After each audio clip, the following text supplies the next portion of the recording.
Ganga express की शानदार प्रस्तुति।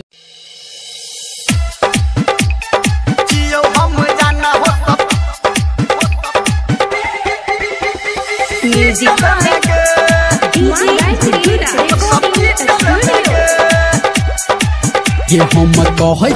जान गे साचे कल फेर रहियो हम अपाचे गे सुना ये सुना हम कहो जान गे साचे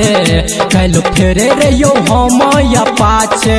ये रोड रह जान पक्का हम तो मारी दलिए धक्का रोड रह जान पक्का हम तो मारी दलिए धक्का डाको गिर दलिए मुतल में गे अब छतु याद अब सुतल में गे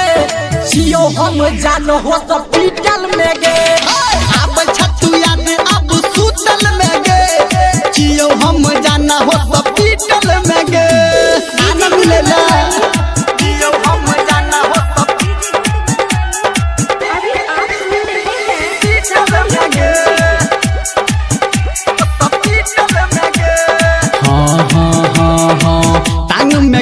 ही चोट लागल छो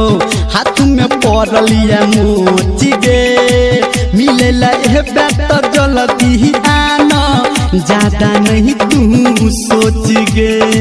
ज्यादा नहीं तू सोच गे हाँ टांग में कनी ही चोट लागल छो हाथ में पड़लिया मोच गे मिले बेहतर जल्दी आना ज्यादा नहीं तू सोच गे फाइट गेलो शर्ट पेंट सब कोबारा हासेंट फाइट गेलो शर्ट पेंट सब कोबारा हासेंट बड़ दर्द करैया हमरा बैठल में गे हाँ अब छतु याद अब सुतल में गे जियो हम जान हॉस्पिटल में गे अब छतु याद अब सुतल में गे जियो हम जान हॉस्पिटल में गे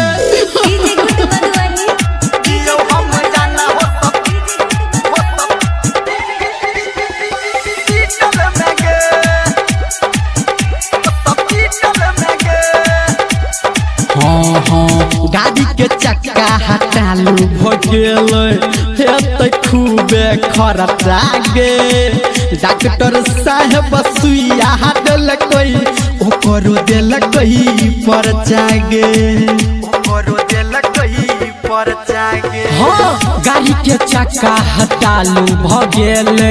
हेते खूबे खर्चा गे डॉक्टर साहब सुइया दिलकै ओकरो दिलकै पर्चा गे बात कहो धर्मेंद्र संगे संगे अभिनंदन बात कहो धर्मेंद्र संगे संगे अभिनंदन गाइड पढ़ने तू साल में गे अब छतु याद अब सुतल में गे